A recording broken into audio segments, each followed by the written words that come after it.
Okay. Hi, everyone. Aloha.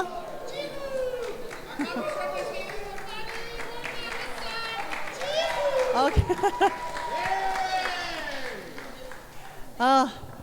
Thank you so much for coming out on a Saturday morning. First of all, can I just say that I've done town halls throughout the state. I've been in Pahoa, I've been in Kona, I have been in Kapa'a, Kahalui, Wahiawa, but this by far is the best view that I have had. So mahalo to Waiʻanae and the Leeward Coast for both being here and just for being an amazing part of my congressional district. I feel so humbled and grateful to be able to represent all of our islands throughout our wonderful state in the halls of Congress. And it's definitely been some trying times these last few months, but I think especially it's important that we come out and we listen.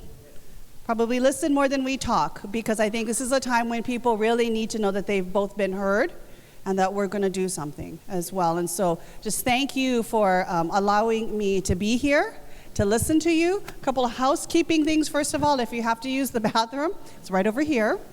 We do also have some light refreshments, some water, and some snacks over there. So please come and partake of that. Let's see, we are going to do an open mic. I'm going to not talk as much, as I said. It really is about listening to what you have to say and then also responding. Where Nicole is, Nicole, if you can just raise the mic. There's no mic stand, I apologize. So we will have a member of our team here to hold up the mic.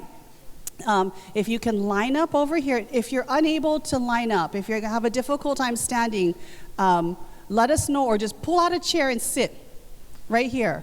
Again, we're doing this format because we find if we do raising hands, somehow we always go out of order, right? So we want to make sure we have a chance for everyone to be heard today. So please do that. If you don't want to come and ask your question in person, you should have got a question card. You can write it down there, and we will respond, or even leave your comment that way too. So multiple ways for you to make sure that you're heard today. So thank you again for being here. If any of you have constituent concerns as well, hopefully you picked up this card, you need help with the federal agency, Nicole will, or a member of our team will be outside to actually help do intake and work with you so we can get the privacy release forms so we can advocate on your behalf. So with that, I can see a line starting. I am going to be quiet right here, and then if you can start with your name, that would be great, just because I really want to be sure that I personally identify you in my response. So with that, oh, and one more thing. I always make this rule. If there are any students,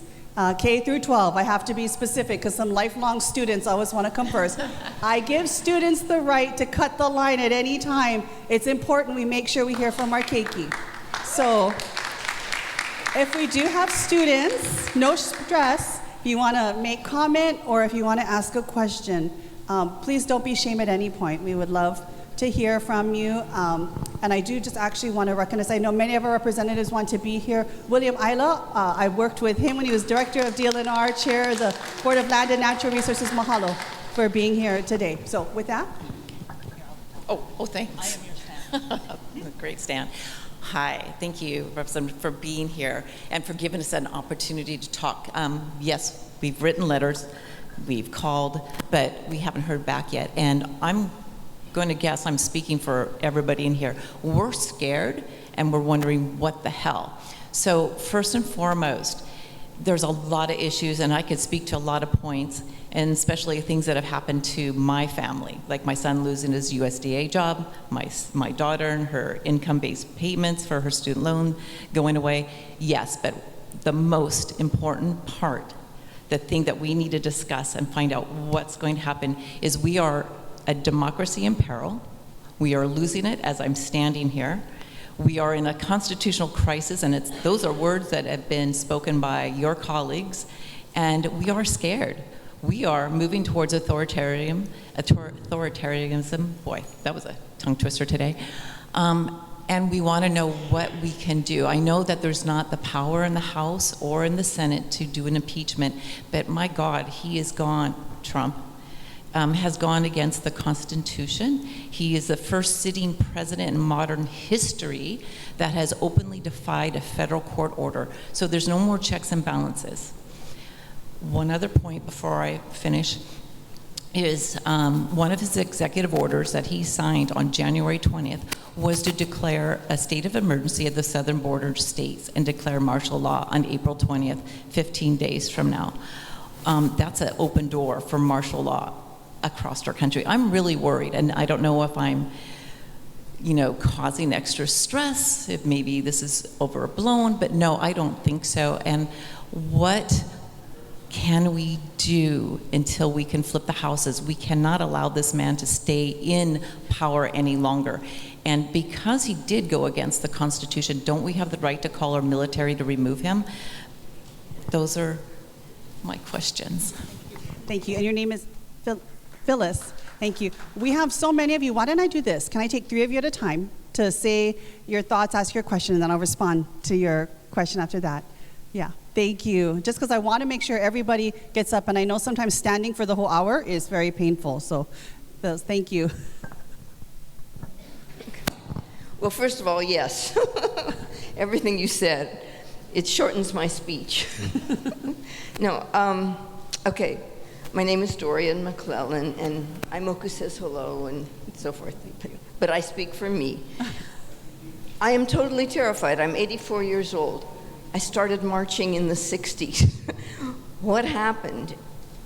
I get requests every day from DCCC for donations. I've donated for decades. They totally failed us in the last few years. What is DCCC going to do differently? What are you going to do differently? Because saying Trump is bad has not worked. Saying he's breaking the Constitution has not worked. What are we doing to save the democracy? Do we get an answer? Yeah. Aloha Joe, Johnny May Perry, Waiʻanae resident. Congress have to stop sitting on their hand. I'm very disappointed of the election. Apparently Democrats didn't listen to the people, and I ditto to the former speakers that just came before me. What the heck, okay? I retired to enjoy my retirement, not watch the news every day to see what the heck he's doing. He's destroying America. I have 5 generations of military. What the heck? This has to stop by yesterday. Thank you.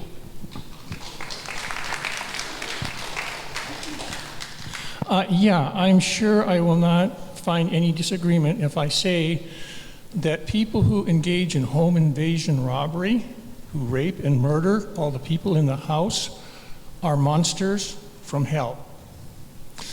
Okay, saying that, right now one of my big struggles is finding a harmony between love and truth. Okay, it's a real struggle. It takes a lot of courage. Okay, the other side, the monsters from hell, thrive on fear and lies. Okay, those of us who really honestly believe in love and truth need to find the courage to stand up to these monsters from hell. They are engaged right now in an invasion of our home, which is planet Earth. And they are intent on killing everything alive on this planet, our home. Are we going to stand up to these monsters from hell or not? Hey, Nicole, if I can just answer some of these questions. No, thank you. But thank you to all of you for sharing these thoughts, very similar in nature. First of all, we need stories. You're right. We can introduce legislation. We can sign letters, amicus briefs, and we've done that in spades. I've never signed so many letters to the administration, made so many calls from our office, signed so many bills, introduced so many bills ever before, at a time when I know I can't even get a hearing because the committees won't have it. What we need to do is put a human face on these inhumane cuts. We need to know about your son that's lost his job, the important work that he did across this globe that makes a difference, that actually keeps our sons and daughters safe. Someone asked me once, how can we prevent our kids from going to war? And we can promote peace.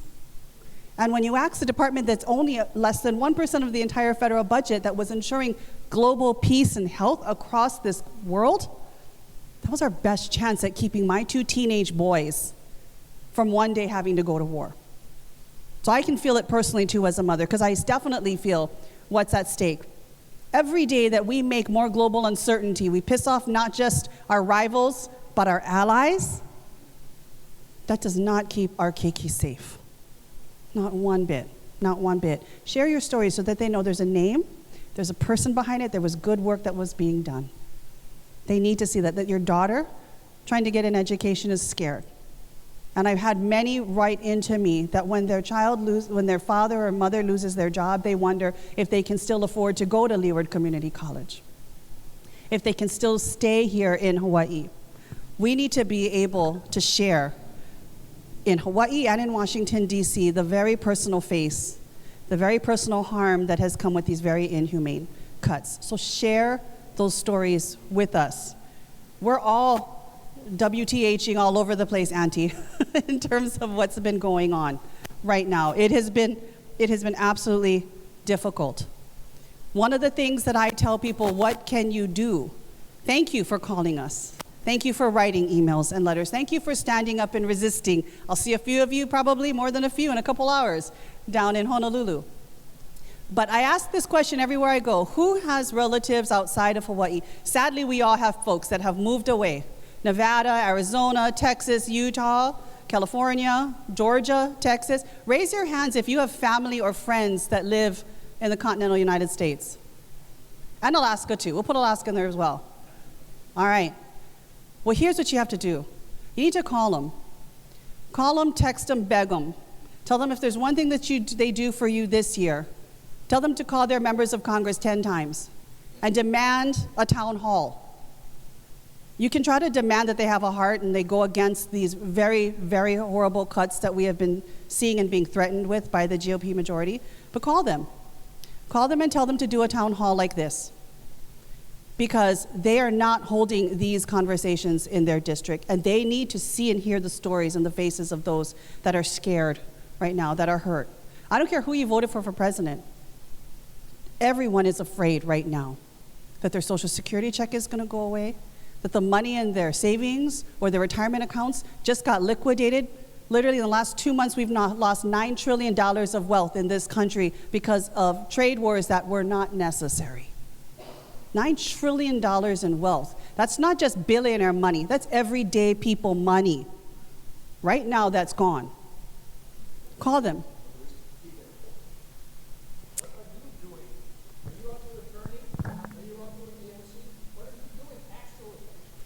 Thank you. That's okay. Well, he did ask a question, but I have got that many times. Why can't I be more like Jasmine Crockett? Why can't I be more like AOC? Right? But you know what? I will tell you something. I will be me. And don't think that that's any less or any more effective. I will tell you this. I was actually rated the most effective freshman in the 118th Congress. One of the top 10 Democrats of all Democrats, including AOC and Jasmine Crockett and Bernie Sanders. One of the top 10 most effective Democrats in the entire Congress last 2 years. You get that by standing up and representing your community, but you also get that mark of distinction because you understand that we have got to work to make a difference. We've got to work with everyone. We've got to appeal to both sides. And I'm sorry, I'm going to continue to do that because for the next 2 years, we are still the minority. We're still the minority, and unless we convert the hearts and the minds of a few courageous few, we are not going to be able to see any kind of change through Congress.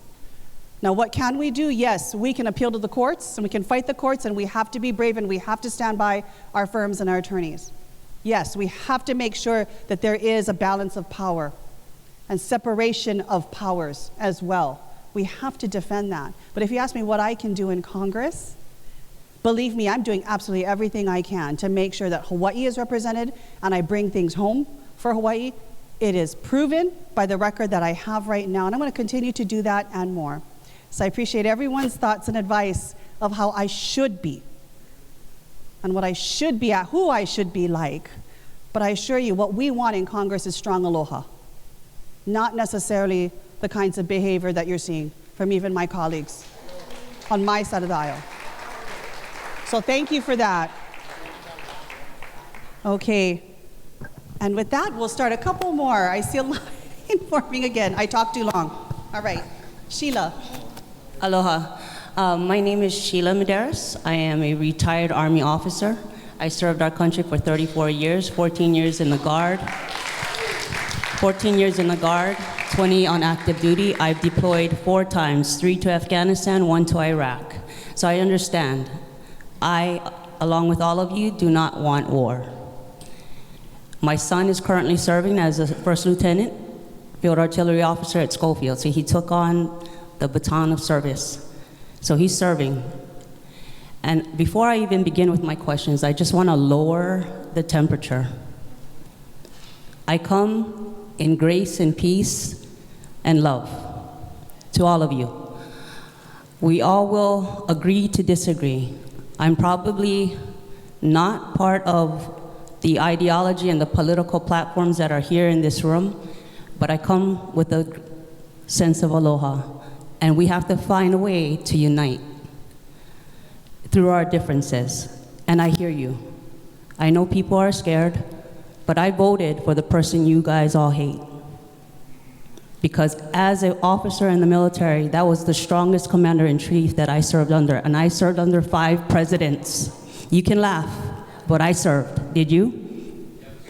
Okay. Well, I served under President Trump, President Reagan, President Bush, and President Obama. So I'm speaking from my story. We're all talking stories here, right? All right. So my story is this. I'm a grandmother, a newly grandmother. I have an 18-month-old granddaughter. My question to you, Representative Tokuda, why did you vote against protecting girls' sports from transgender women who are biological men and boys? Number 2, why did you vote against the Laken Riley Act that removes criminal illegal aliens who have killed American citizens like Laken Riley? There are also what we're not hearing from these congressional delegation is the massive fraud, waste, and abuse of taxpayer dollars. This is our money. Every single one of you who are complaining about funds, what are you doing? Why are you not talking about the 46 million that went to Burma for DEI scholarships? Why are you not talking about the Siberian money for transgender inclusivity?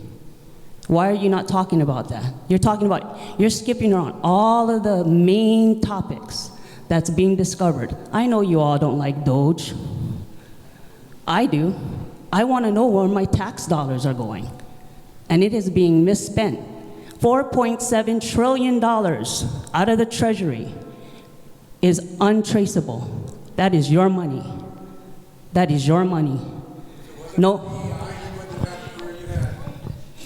I stand corrected. I got on where I am, what I did, based on merit. I worked my tail off. Don't you tell me what my experience was. Okay, if we can just keep it. So anyway, hold on. I want answers to why your voting record doesn't go along with how your majority is conservatives on the West Side. Majority. Oh, yes, we are. Yes, we are. Look at it. Okay. And as far as decency, you were F-bombing at the HUD rally, and that was not aloha. That was not aloha. So you acted just like Jasmine Crockett. Thank you, Sheila. Why don't I take Sheila's response here really quickly? And again, a lot of this too, I want to make sure we have time for everyone that's going to speak. So thank you, Sheila, first of all, for reminding us that we are going to agree to disagree in many cases. We're here to make sure that all of the perspectives are shared here, whether you support this administration and voted for this administration or you don't. So thank you very much for being here. You asked some very specific questions. Why didn't I support the transgender bill, right? To keep you're saying to keep biological boys. Yes. For me, it's about making sure that I represent, I see, I uplift and support all individuals for who they authentically, truly are. And that does not necessarily come at birth with their gender and how they were born. It's not about whether you have this or that. It's really about here, how you identify, how you feel. If you actually read the bill, you would actually find that it endangered more girls than actually protected. Would have allowed male principals or female principals to walk in and inspect a child, potentially without even a parent there or notification. It actually does not protect girls, of all of our girls. And when I say all, you know what I mean by all. This is about human rights, human dignity. That's what this was about. I say this as a mother that does know. I don't have girls, I have 2 boys, but as an auntie to nieces, it's about respecting each individual for who they truly, authentically are. And I know this is where we're gonna solidly disagree, and we're gonna agree to disagree. But I sleep at night knowing, and wake up the next morning knowing, I voted the way my conscience and my values, where they're at. And so I am proud of my vote. I stand by my vote. And I respect you for having a different opinion as well. When we talk about Lincoln Riley, right now, if you murder and kill someone, you already will be deported. What Lincoln Riley did was create so many gaps and loopholes that would allow us to simply pull people off the street, regardless of their guilt or innocence, and deport people. We're actually seeing it right now, happening across this country. We've got Americans, we've got green card holders, we have people that have fled countries fearing their lives, seeking asylum and getting it, gone. Lincoln Riley did nothing new except make our people less safe. It is already a crime. You will be deported if you murder, rape, kill. That was well before that law even came to be voted upon. That was the law. What they did was create the opportunity for us to suspect every single one of you, people out there, and regardless of guilt, even with innocence, allowed you to be deported. So that's why many of us did not vote in support of Lincoln Riley. Again, this will be one where we agree to disagree. But murder, rape, all of those things, absolutely, I agree with you, 100%. You should be deported, you should be in prison. That was already the law. Republicans can't somehow claim ownership that they just did this. That was already there. That was already there. When we talk about massive fraud, waste, and abuse, I agree with you too. We should cut waste, fraud, and abuse. Here's the thing, when you cut $880 billion from Medicaid, $230 billion from SNAP, when you decimate the entire Department of Education, I'm a public school graduate, very proud of it. My babies go there too, and they always will. They will graduate from the same public schools that I went to. When you're talking about that kind of dollars, trillions in cuts, fraud, waste, and abuse has a name. It's your neighbor, it's your son, your daughter, it's your family member, it's folks that go right here to this health clinic on Medicaid, it's the folks that Elapayo works with that has SNAP benefits as well. And by the way, those SNAP benefits, 75% of people on SNAP are already working. They're working right now. They're not sitting at home playing Game Boys like Speaker Johnson has said. They are working. And so when we talk about fraud, waste, and abuse to the amount that they have talked about, the cuts that they have talked about, the hundreds of thousands of people that have already lost their job since the beginning of January, fraud, waste, and abuse has a name. And it's very close to home for every one of us that lives here in Hawaii. You are 1 degree of separation away, if not personally impacted, by the cuts that we have seen, by the funding freezes we have seen, by the elimination that we have seen right now. And so I am all for cutting fraud, waste, and abuse. First place I would start is Guantanamo Bay. I visited Guantanamo. They had 40 people there when I was there and 1,000 service members. 1,000 service members. They'd already spent $16 million. The price tag The cost is astronomical. To get to the amount of people they want at Guantanamo, which they can't, by the way, and they've even admitted it from the military side, they'd have to have 9,000 service members pulled from everywhere else, including the border, and sent to Guantanamo. Can you imagine the cost of that? In many cases, low-threat individuals who'd never murdered, raped, or pillaged simply crossed the border. You want to talk about DOJ doing something? Go to Guantanamo. You cut that out. You're going to find a lot of the fraud, waste, and abuse right over there in the department, in the military, in DHS. Don't cut it like they're planning to, from Medicaid, from Social Security, from SNAP, from our public schools, from our Veterans Administration, which has already been cut significantly. That is not fraud, race, and abuse. That's people. That's futures. And so that's what I have been doing, is standing up to make sure DOJ don't cut that. Do I slip every once in a while and exclaim an expletive? Yes, because you know what? This is the moment we are in. This is the moment we are in. If you don't think I feel every bit of pain that our constituents feel right now, that I don't have people coming to me crying every single town hall I have, every single time I see people because they've lost a job, they're afraid that they're going to not be able to pay their rent. It's hard. It's frustrating. It's angering. So yes, there will be moments when I slip. But let me tell you, it's because they need to know that it's real for all of us. It's real for all of us. And so I really appreciate you coming to share what might be a counter position to what I feel and what I'm doing. That's why we have these town halls. But again, we're going to agree to disagree on this one and hope we can do so with aloha. But thank you, Sheila. Thank you for that.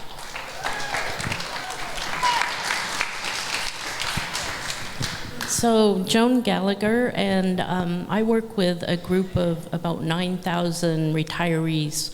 Average age is over 80, statewide, and they're scared. They're really scared about losing their Social Security, their Medicare, their Medicaid. And I heard earlier you said we need to put the face of the story, and we need to call our relatives out of state. But this group, not only are they scared, but they're also ready to fight. So, and we can take an example from our kupuna, because they are ready to get up and rumble. So my question is, what more? What more can we do to support you and our delegation? Because in my mind, our delegation is already voting the right way on those issues. So we don't need to spam them with phone calls, right? We need to do something, but we need to know what that is. So any suggestions? Thank you, Joan. I'm going to answer this real quick, but mahalo for organizing 9,000 very active kupuna. I will say this, and I've suggested it to other folks as well. Share your stories if they're willing. Take to video. Have them video their stories about what it would mean if they lost that Social Security check. How they oftentimes support not just themselves, they support their entire family. And how less of that Social Security check or none of that SNAP that could be coming to them means people go hungry. Means folks question whether they can still live in Hawaii. So doing videos to, again, really put that face to that story, share it with us so we can help to amplify it, get it out there, throw it across the country. Tell them to tell people where my keiki live, in Nevada, in Utah, in California. Sadly, many kupuna have those stories. And make sure that not just we know that, but the members of Congress from where they live understand that they're going to make sure their ohana, wherever they live, shares their stories and votes accordingly. So that's my one big thing is I suggest video. Share those stories, make it real, make sure people see you and hear you. So thank you. Hi, I'm Joseph. I'm a public school teacher out here. Thank you. And I think you can guess where this is going. I am very worried about the cuts and threatened deletion of the Department of Education. I studied and started my program to become a teacher under Secretary DeVos. I became a teacher under Secretary Cardona, and now with Secretary McMahon, I see clearly that the main goal is to not have this department anymore, and it makes no sense to divide up their responsibilities to departments that make it even worse. For example, the proposed location for the IDEA services would be going to the health department underneath Secretary Kennedy. And there's a lot of students out here on the West Coast that need these IDEA services, a significant amount. The schools out here are also Title I. All of that is in jeopardy if the Department of Education loses money and if the Department of Education is destroyed altogether. So for my students, for my friends that are teachers, and a little selfishly for myself, because I want to stay out here as long as I can, I want to make sure that there's a plan going forward that we can protect our public schools. And you can see I'm wearing the free school meals for our Keiki shirts. I went to that event a couple weeks ago. So that's something obviously we're doing right here in the state, but I want to make sure that students across the country are going to be okay. Thank you. Joseph, real quick, I'm going to take two questions, but what do you, if you don't mind sharing, where do you teach and what do you teach? Waiʻanae High School. Very good. I'm the music teacher. You're The music teacher. music teacher. Thank you. Thank you. I'm going to take one more question and do them twosies right now. Thank you. Oh, yeah, go for it. Hi, good morning. First and foremost, thank you, Jesus, for letting me be here. I want to emphasize that the views I'm about to express is not it's my own personal perspective. It doesn't represent the neighborhood board of Waiʻanae or my employment or where I come from. My first question is, am I a U.S. citizen? This is a question that's been asked for so long, and there is a precedent set in the state of Hawaii that doesn't allow me to understand. I understand my brother Maleko, he was born in California. He was born in American soil. But here in Hawaii in 1887, when it became an occupational government, which was supported by the US, I don't know. And I stand here and I apologize, American citizens, if it was me and my family, because I was born and raised 29 years homeless, houseless in this state. And I use all the SNAP, I use all the GA, I use all the WIC. I could be the reason why the American citizens isn't getting their appropriate funding and their appropriation, because I don't know, am I a US citizen? But not only that, is the federal thinking of the US actually coming back to Hawaii and making a treaty with the Hawaiian Kingdom that still exists from the world courts that was made in 2018 under the case of Larson in 1997? I understand, I love DOE. I am a public school, like born and raised. I am the product of the state of Hawaii. But in the DOE, I grew up Pledge of Allegiance to the United States flag.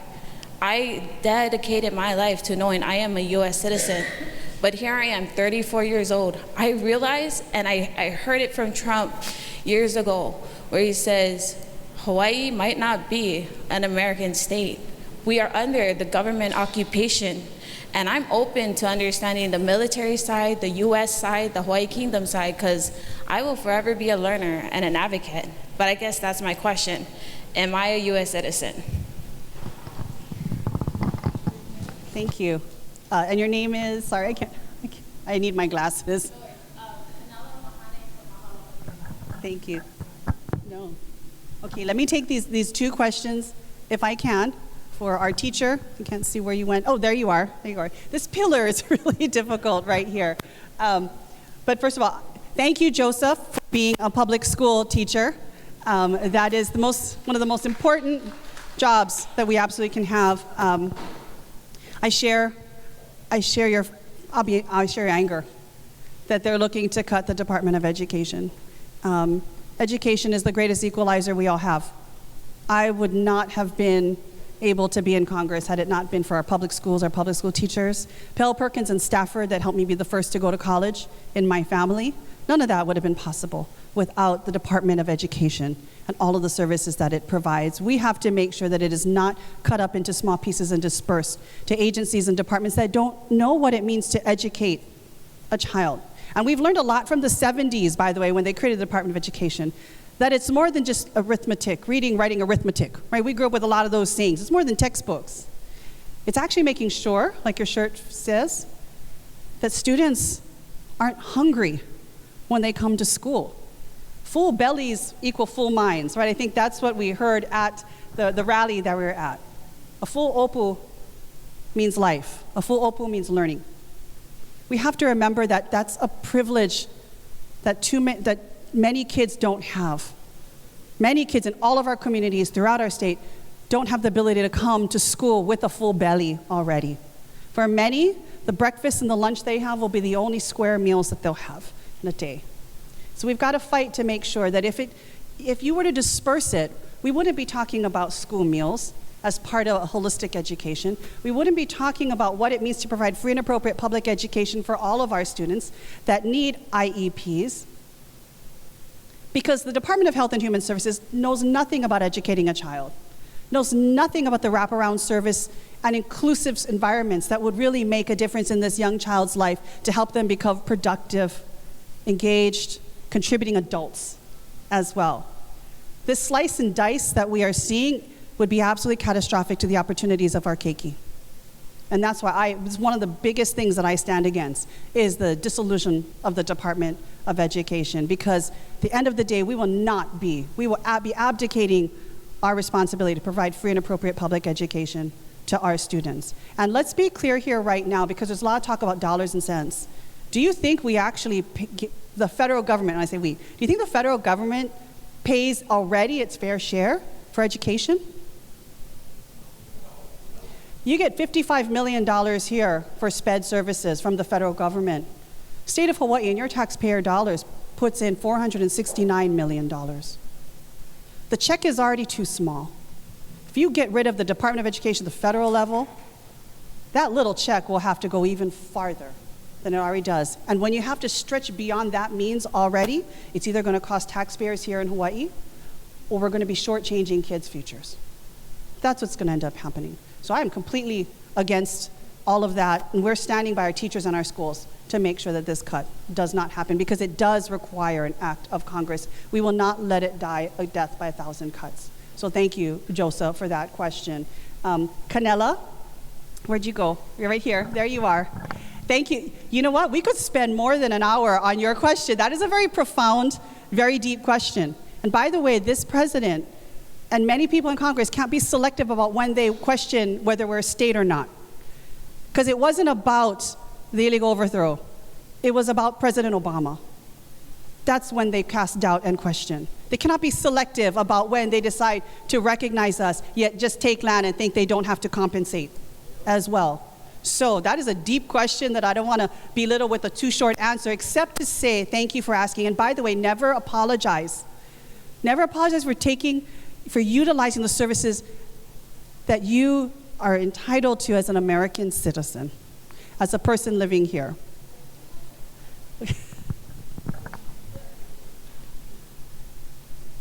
I do want to just clarify, it wasn't an apology, but I understand what Trump is trying to do is to support the American citizen that the U.S. is identifying and make sure they have the subsidies, the income, and the funding to support the American citizens.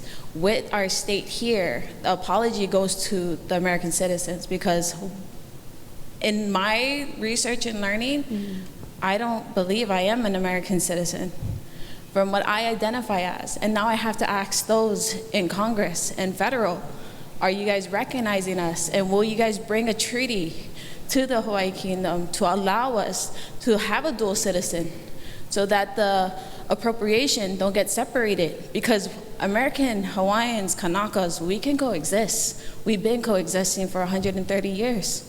Now it's time to see, what are you federal supporters, Congress, U.S. House, what are you folks are going to do to remedy the precedent that was set in 1887? Thank you.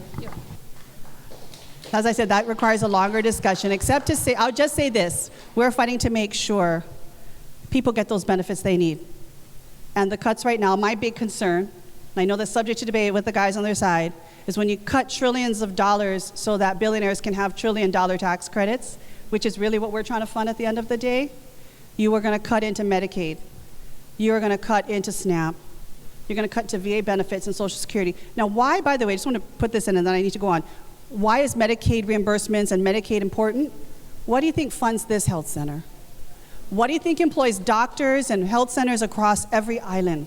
Medicaid. You cut Medicaid, there will be a question as to whether we can still have health centers in our most rural and remote communities. That's one of the things I run, the Bipartisan Rural Health Caucus. I have 70 Democrats and Republicans that I co-lead in the House, and we are scared that if you come after Medicaid, we will lose access to care, and it's already to me not enough what we provide in our rural communities. So thank you for that question, and we'll have good discussions later. Thank you. Aloha and Hafide. I'm born and raised on Guam. I've been blessed to make home Hawaii for a large majority of my life. 2 out of the 4 Lithuanian soldiers that died, or army men that died in Lithuania, were from Guam, Chamorro. Signal Gate. I have Signal Gate. It's what I use for my children's flag football parent communication. And when I realized that, I was blown away. So there's that concern. And the political respect that you have offered in representing us, I deeply appreciate. I'm angry. I'm scared as a parent, as a community member, as a public school advocate for all that we stand to lose and are losing. And I want to thank you for modeling, because I was gonna come up here angry as all get out. And when they asked why you're not like Jasmine Crockett or why you're not like AOC, and you stood there and reminded me what kapualoha is. And that is when you're so drained of every bit to respond in the way that I would respect you to, and everybody deserves that respect, that you still continue to do that. And we need to, because that's not happening. So I want to mahalo you, and this is being long-winded. My question, my concern is this. The programs that I support, the community that I support, is this Nanakuli Waiʻanae Coast. The federal dissolution of Department of Education will hurt the most vulnerable, the houseless students, those who need mental health supports and programming. And what can we do other than sending in our stories? And I never thought I would say this because I love poetry, I am a poet. I feel like that's empty. I feel like those stories don't impact. They don't hit where it needs to hit anymore. And so I feel very hopeless. And so in addition to those storytelling options, what else can we do? And then lastly, the SAVE Act, which is on the floor next week, I believe. So if women in here don't know, if you don't have your birth certificate name on your Hawaii driver's license, if you took your husband's name or hyphenated your name, you now can't vote. Can you give us some, that's what the bill is proposing. Can you give us some thoughts on how you're going to help stop that? What was your name? Angela. You know what, let me just answer this really, really quickly. Angela, first of all, thank you for bringing up all of these different points. One of the best things that you can do is get people to call Jim Moylan. He is the Guamanian delegate. He is a Republican. Too often I have watched a lot of the delegates go with the GOP majority. And then they've been used and abused depending on when their votes were needed and cast off if they were not, or they were not helpful. Tell them to call Jim and tell them that they are scared. The fact that you have literally sacrificed your people in defense of a country that needs to both recognize, appreciate, and support the folks that need it most, their constituents. So one of the most effective things you can do, and never feel hopeless, please, I know it's a very hard time. You can call Jim, get your friends to call Jim, get your family to call Jim and tell them what he needs to do to really support those services that you care more about, whether it's public education. Jim Moylan is the delegate from, James Moylan is the delegate from Guam. And he often signs on to a number of the letters that I introduce. In fact, he recently has on a number of things that we're calling questions out to the administration. But again, it's one that he needs to use his voice in that conference, in the GOP conference. He actually has that ability. He has a seat in the table. He's in the room. I can't get in that room. So that's one of the most powerful and effective things you can do. And the SAVE Act, it was supposed to be brought up last week, except the GOP didn't want to allow for remote voting for new mothers and fathers. So they held everything in the balance, and they sent us home. They literally sent us home because they didn't want to have proxy voting for new moms and dads, which the entire Democratic caucus supported, and 9 Republicans joined with us in saying that we're going to push that to the floor for a vote. SAVE Act was one of those bills that was in the balance. How many of you, I'm curious, or know somebody where their driver's license, their married names, in particular, this is women we're talking about, don't match up with their birth certificate? Do you know how hard it is to get a new birth certificate in the state of Hawaii sometimes, how long that could take? This is about proof of citizenship requirements. And so many of the people immediately impacted would be folks who don't have names on their driver's license, or sometimes even social security cards that match up with their birth certificates. Our kupuna especially have a lot of mismatch in names. Before my grandparents died, I had to go through the process of changing a lot of that for them, and it takes time. This is not about making sure our elections are more secure. This is actually about voter suppression. And it would actually suppress your ability to vote. Your ability in this room, right here. And so we're heavily voting against it, but we need education for people to understand what's really at stake and who will ultimately be hurt. Who will be excluded from exercising their right to vote for whomever they want to. Whomever they want to as well. So thank you for bringing that up, and we'll see if it's on the floor this week, but you know where I stand on that one. So thank you. Hi, my name is May Chung, and I don't have a question. However, I wanted to meet you. In January at the Hawaii Okinawan Center, you were a speaker. And after you had talked, I said, wow, she's impressed, and she's my representative. And I said, oh my gosh, this is the first time I really heard you talk. And I just wanted to meet you, but I didn't get a chance to see you at the event. So when I came here, I said, I have to stand in line in order to meet you. So I wanted to meet you, and thank you very much for that nice speak at the Okinawan Center, the installation banquet. Thank you. Welcome. And I always stick around at the end too, by the way. So you don't Oh yeah, you can hold it. Thank you. Yeah, I got it. Thank you. Hello, my name is Carolyn Martinez Galoyu. So I am in the process of getting my name, Galoyu Martinez, so that I honor my parents. And for those of you who say that out in Waiʻanae we're all conservative, bullshit. I walked 18 years in the Capitol to make sure that my son and all our gay friends could have equal rights. It was always an equal rights thing. Thank you, thank you, thank you. But I appreciate the thing. But I want to answer something for you. Someone asked, what are you doing? Well, my God, she's here. How many people across the United States never get to talk to their congresswoman or man? You follow in Patsy Mink's steps and Maisie's steps. And I applaud you for that.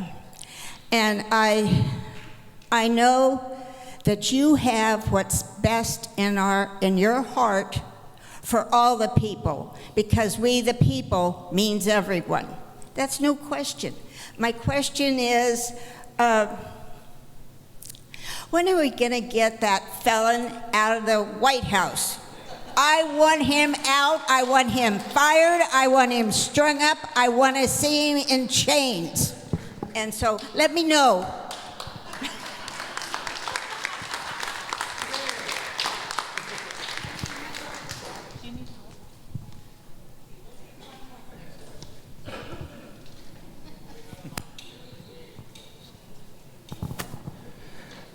Hello, my name is Christian Zavala, and I am an FAA Technical Operations employee, and I am also part of the Professional Aviation Safety Specialists Union, also known as PASS.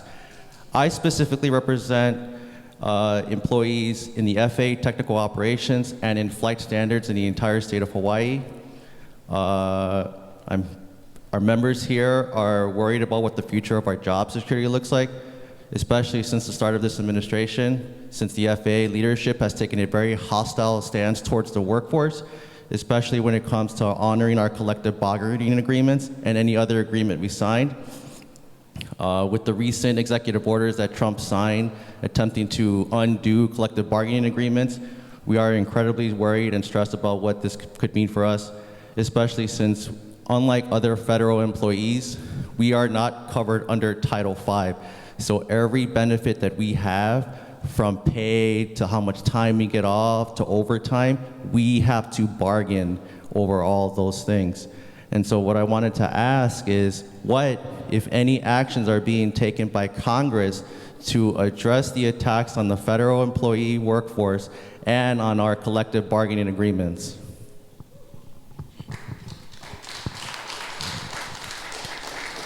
I'll take one more. Yeah, oh no, here.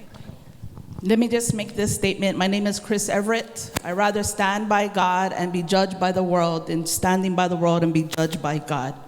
I'm a grassroots Kanaka here. I've been born and raised 7 children. One of my sons are in the federal agent. My other son is active in the military, my youngest one. 7 grandchildren. So while I'm hearing the phrase, I'm scared, while I'm hearing that phrase, fear, in comparison to what? As we're sitting in our 4 walls being discriminatory of not recognizing the pressing issues that is taking place. And if you do not know that Hawaii is the top 3 of human trafficking, and Waiʻanae Coast has become the #1 hub for human trafficking. I do not see none of you in the town hall meetings when the mayor comes and when our state representative or our senators come. I don't see none of you. We are out there aggressively out in the community because there are illegal entities that is planted, rooted in the whole state of Hawaii, who is taking advantage of our vulnerability while we are fighting amongst one another. While we're focused on what's happening in Washington, D.C., there are children and families that is hurting, which I am a byproduct of it. I have been through the pain and the suffering, but what are we doing as Kanakas? Enduring, persevering, and fighting instead of sucking on a bottle and complaining of what's taking place in the White House. Caring for one another. Yes, we are angry, sister. We are all angry. But no, I'm not being angry. I'm not upset, okay? Listen, I'm on the mic, okay? What are we doing? We are supporting families who are in these vulnerable positions, taking care of one another. I would love to see each and every one of you out there getting your hands dirty and out there and plowing the field on our Hawaiian Islands. We need answers. So if you are so-called a representative, human trafficking is an issue here, a pressing issue here in the state of Hawaii. Everything that you have seen with the trafficking that is taking place throughout the United States, it's real in Hawaii. Thank you. Thank you. I'm going to answer these questions now, and I would just again, I want to feel and hear all the passion. Please direct it at me. That's one of the things I'm learning from all the town halls. It's very easy to want to spread it out all over the room. But please, I know, Chris, direct this at me. All the anger, all the frustration, all the questions, yeah? Let's direct it here, please, because we want to respect each other, the differences. I'm going to start with yours. I'll start with... Yes?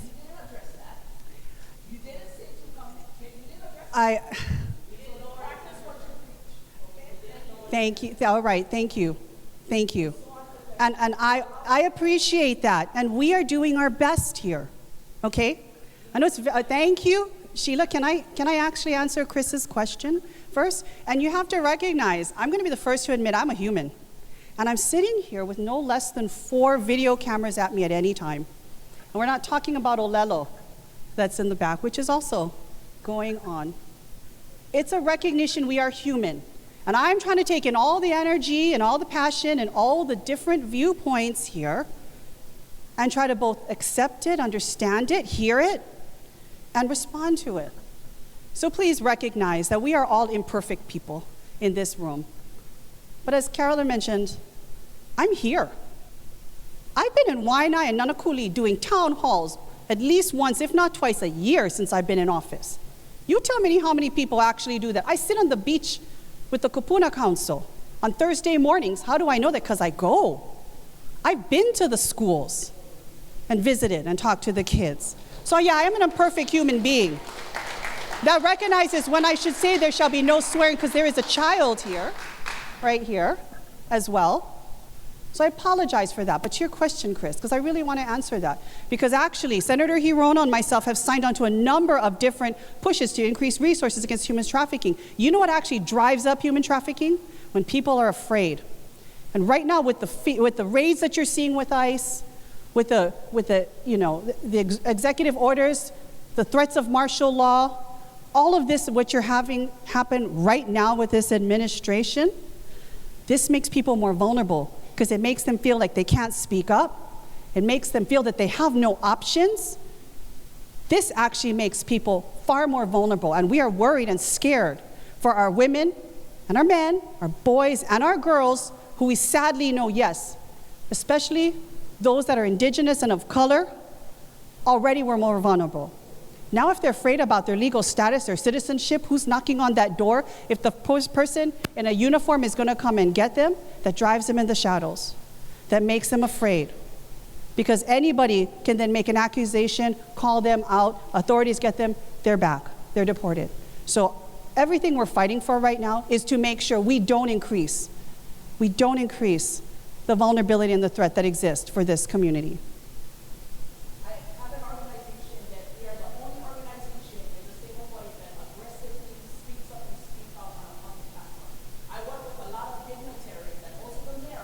who combat this, these things that are taking place, domestic abuse, human trafficking, missing children. Okay?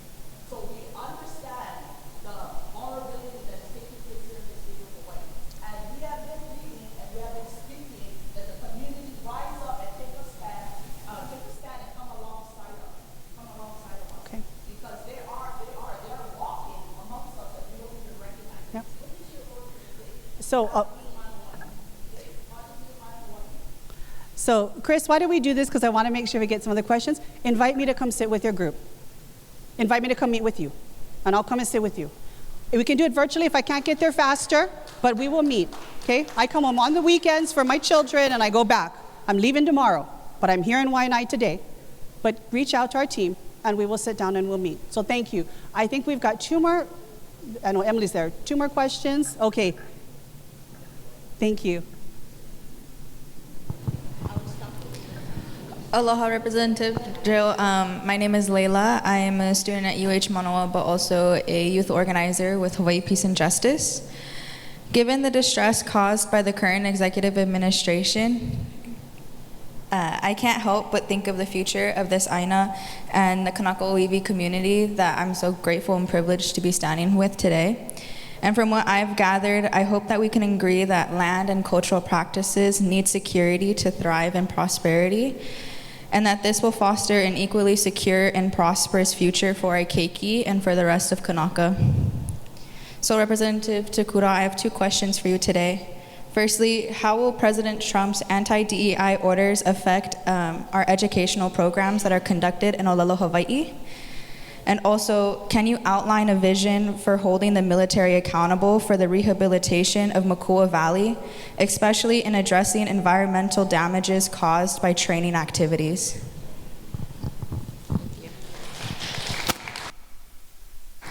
Take one more question, answer both. Aloha, Jill. I'm Kale Saucero. You know, just to inform you, I brought things up, issues up to your office. Hawaii does not mean resilient. Hawaii does not mean poor. The word aloha does not mean resilient or poor. But aloha has to be handled with love and caring. A lot of the Kanaka Mao'olis and local people born and raised on our islands is now being treated like we're foreigners. We are not foreigners. We are children of the Aina. And I want to ask you, from this day on, we have one-way tickets coming in, and you know about that. We brought that up several times. One-way tickets. Why are they getting treated better? And I'm getting tired to hear, oh, that's our Hawaiian people, Hawaiian people. To this day, no organization could give me the head count. How many Kaneka's is on our beach? No one to this day, no legislatures or representatives to give me an answer. How many is Hawaiians? Do not count that one-way tickets coming to the island, please. We want the head count born and raised in Waiʻanae. And all I'm gonna ask, when you're up there speaking for the island of Aloha, I have all first responders. I raised Hanai kids that had no aloha from their own family members. I took them in. My thing is, if you're gonna stand and fight and land these, you know, everybody's getting fear, set fear. Let's put the money in agriculture to be self-sustainable instead of depending what the shipment is going to come in. That's what, put the money where your mouth is and do more for agriculture. Hawaiian agriculture lands. Not this non-profit that bringing and transporting their own to Hawaii. That is not going to help us. Being self-sustainable on the island and not depending when the next shipment is going to come in. I challenge you to do more for agriculture and farmers. Mahalo. Thank you. Okay, that's a lot to cover. I'll start with the most recent question and go backwards. You had a question, how many people were born in Hawaii? I don't know that I have that specific one, but I can tell you what we've known for the last 2 censuses is a majority of the people that live in Hawaii were not born here. That's what we do know. That's the only stat that I can reference on my brain right now. Sadly, as we're seeing, there is a lot of folks leaving. A lot of folks leaving the state that were born here, our children. So that is one stat I can tell you. We can get you more statistics later on that in terms of the census that breaks it down a little bit further. Let's talk about agriculture. I absolutely support. I serve on the Agriculture Committee in Congress. I've been pushing for more micro grants for food security so you can actually get money here to help us both grow for our families and our communities, start businesses. I got over $30 million put into the last Farm Bill draft that passed out. I believe we have to do that. What we're not going to do to support our communities is when you have $1 billion cuts to the local producers grant program that recently was cut by this administration. $1 billion that impacted pantries and schools right here in Hawaii. They turned cargo ships away. They told farmers here locally, you cannot plant anymore because I can't pay you. That local producers grant was basically funding local farmers to help give food to kids who need it in schools throughout our communities, to food banks right here in Hawaii. So I absolutely 100% support local agriculture. How can we grow and sustain the food that feeds us? Even fought to make sure that the USDA is recognizing the canoe crops that may be not so familiar to folks on the continent, but the fact that we eat taro, we eat breadfruit. We have other types of staple crops that are important to us. So we are pushing for that. But right now, literally what we are seeing are massive billion-dollar cuts to the U.S. Department of Agriculture. I've fought to make sure that we're not going to cut the positions as well, to reinstate APHIS, because the more coconut rhinoceros beetle you get here, the more little fire ant, and there's a big one out there too, that we get, you will not be able to grow the crops that we are. They fired those people, and I'm demanding that they immediately reinstate them based upon the court decision. So I agree with you on our local agriculture. We have got to do more, but right now we are seeing an administration that is not supportive of local agriculture or farmers in general right now. So I know I have a little less time. Why don't we take this aside and we can talk about this after. So thank you so much for that, because I do want to get to Leila's question as well in terms of how anti-DEI might affect Olelo Hawaii as well, and how we're going to hold the military accountable. I'll start with the military one. We have been in constant talks with the military in terms of a number of different things. Makua, cultural access, rehabilitation and cleaning as well as Lulu'ale, and Kole Kole Pass, how are we going to ensure that we have ability to get out and back into this community in times of crisis? One of the big things I push for was that we have community roundtables with community at those roundtables to simulate what it might look like in the case that we have an emergency situation. And so they have done that for the first time, and I have asked them. Community also needs to be engaged and involved in these tabletop exercises so that should we need to, everyone knows what needs to be done to safely be able to get in and out, right? It's a two-way type of process, so that is something that we have been working on. Makua to me is part of a big conversation, and it has to be a negotiation. That is a big thing for me.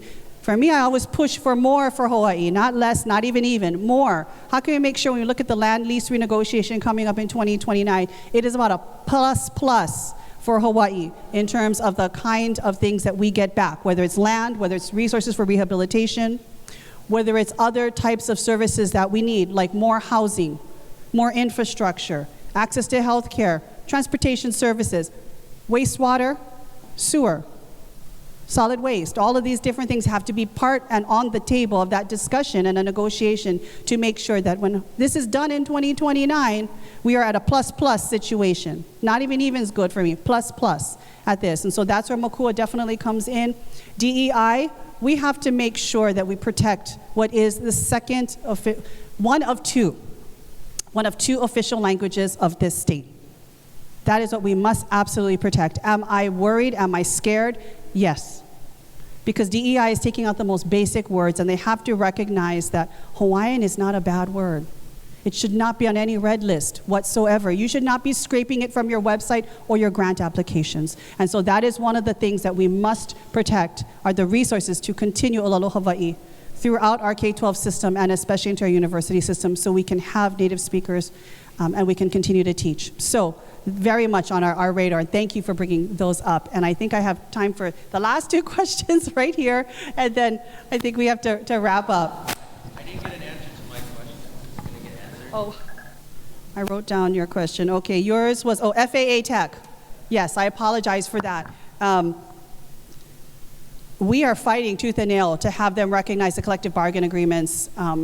You need to speak up here, but your brothers and sisters across the continent need to talk about the safety and security issues that exist if we don't have enough folks in your positions right now. Every one of us, for the most part, have to fly to get to and from the capital right now. Some are lucky they get to drive. We need to talk about the absolute vulnerability and risk that's positioned if we fail to, one, recognize the benefits that were hard fought, and one, that ensure that you have a safe working environment, safe conditions, working conditions. Right now, we know for many of our FAA employees, they're understaffed. So folks are working 6 days straight, if they even get a seventh one off. They're working more than 8 hours. They're probably on 10-hour shifts right now. I've met with many of them, and they're landing our planes. They're making sure they take off as well. In airports across this country, and Hawaii has some of the busiest ones. We don't even have towers on certain islands right now. And so we need to make sure that it is very clear to every member of Congress the vulnerability that exists if we do not honor those CBs. I believe I've signed on to a letter specifically for FAA. I would double check. We are sending letters, like I said, all across the board to talk about the risk that exists from the EO that eliminated the ability to really honor those collective bargaining agreements. And to your point, every break that you get, every ability to grieve, every ability to have rest so that you can do your job safely and fairly, that was all bargained. That was all hard fought and won. And we have to make sure that regardless of what any EO exists, we have to recognize and honor that so that you can do your job safely and your colleagues can do their job safely as well. And so I guess the big thing is push for the folks on the continent to remind people that this is about safety and security, and we have to honor those collective bargaining agreements. We need to have some Republicans join us. And actually with the CBs, we've had a few actually join on to say that this is unacceptable for us to ignore all of these things. But let's talk later too, because this is really where we have to let people know, you take off and you think you're fine. You land, you think you're fine, and thankfully you are. Knock on wood, you are. It's thanks to folks like that, right there. They have faces and names. They work a lot of long hours and make a lot of sacrifices. They train people and make sure the systems are okay. It is not by chance. It was very intentional. We have to make sure that they are protected and that they have the kind of working conditions that they deserve, which I know are already not not sufficient in many cases. So thank you very much, Christian, for I apologize. That's what happens when I keep writing things down. But I have time to quickly address the last two, and then from there. Aloha kako. I'm Vince Dodge, and I just want to thank you, Jill, for coming down and spending time with us, and also just share my appreciation for all the different opinions and cares and concerns. And I just want to share that, you're feeling afraid, nervous, unsure, get your hands in the soil. Mama Aina has our back, but we really need to rebuild our relationships with our Aina. And this is a real opportunity to do that. Yeah, we're not in control of many things in our world, but we do have some control of where we put our time and energy in, and we are all children of the Aina. So I hope that's a place that we can all agree and find common ground on. I would also just strongly encourage us all in our discussions, especially with differing opinions, to remember that we are looking and working for a government that takes care of people. This is the key priority, and that kind of brings my question up. We can see where the present administration is going with a tax cut for the wealthiest, which really is just straight up wrong. Everybody needs to pull their weight. Yeah, everybody. And before World War II, the tax on profits for the richest in the United States was 90%. There was really no income tax before World War II. There was no standing military before World War II. These are changes that have taken place in the last 80 years, right? The military budget is half of the congressional budget. There is incredible, what's the word, graft and unaccountability in the military budget, and that's something that nobody speaks of. If the military budget were cut in half, there would be money for every other program. So cutting the military budget, and also how do we stop Trump from giving the richest in America the tax break that they absolutely do not deserve? Thank you very much.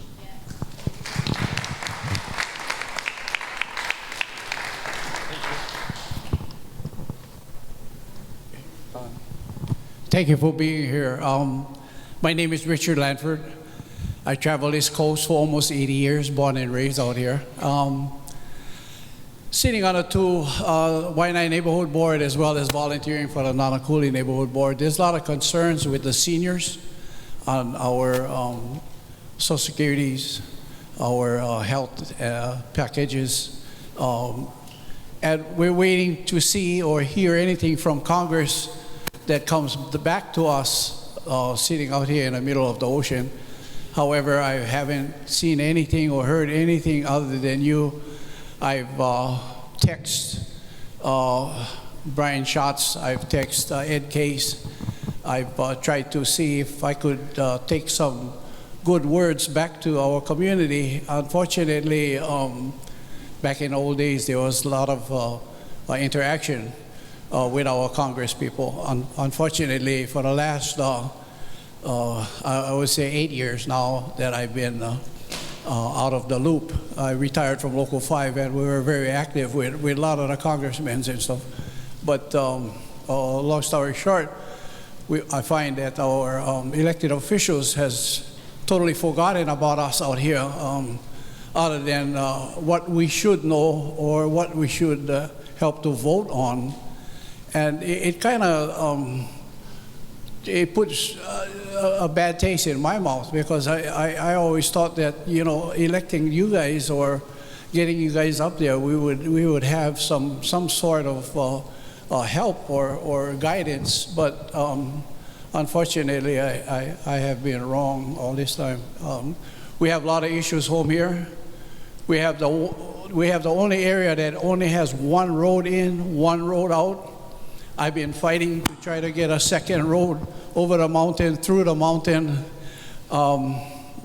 on a helicopter. I don't care how, but I've been trying since 2012 when we worked on a contraflow lane out in Nanakuli to try to relieve some of the traffic. And I've always heard that there's no money. Nobody wants to give up the land. Unfortunately, I see a lot of land up in the mountains. I see a lot of land surrounding our area. And it troubles me to see that we're landlocked here. I've been here with 3 or 4 of our major hurricanes and stuff. And, you know, if it wasn't for my particular family, that there's about 100 of us that all pretty much is related to each other, that we rely on each other to go over and get borrow their generators or, you know, get their grills and stuff like that. But for the ones that's transplanted here, I feel sorry for them because they're locked in.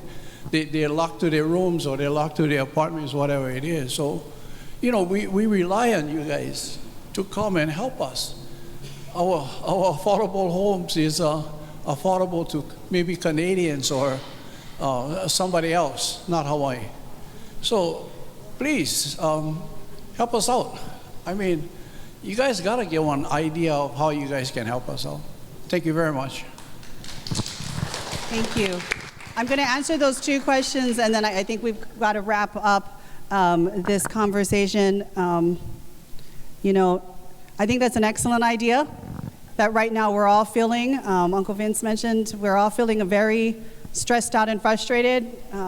Some time in the lo'i, some hands in the dirt probably would very, very much help to remind us of what's important, right? And so I do, again, feel very blessed that I can come home to Hawaii and have these opportunities to be grounded in what we're fighting for, what truly is a priority and important right now.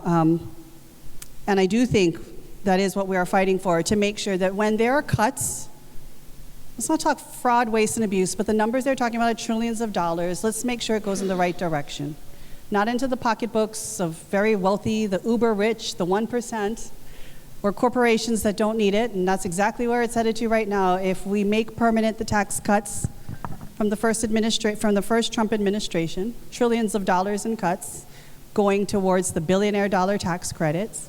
Instead, let's cut really where we know that there is excess. Like, I agree, and I am serving on the Armed Services Committee, the Department of Defense, and let's put it back towards the people that need it most. Let's protect things like your Social Security that you worked hard for, you deserve and you earned, like Medicaid, because we need health care and mental health services, like public education, like our veterans benefits, so much that has been sacrificed for that. And so that is something that we're absolutely fighting for. And Uncle Richard, you know, I apologize that you feel we don't have as strong as a relationship as there used to be. I have staff members that go to the neighborhood board, at least virtually. So you let me know if you're not seeing them on the screen. But please, when they do pop up on the screen at every other neighborhood board, because they're in charge of quite a few, ask them a question or make a comment to them, please. Because a lot of times when our team members, and you've seen some of them around the room here today, when they zoom into those neighborhood boards or they, you know, participate, they don't always get questions. So please, if you feel that there's something we need to know or be working on, talk to our team members.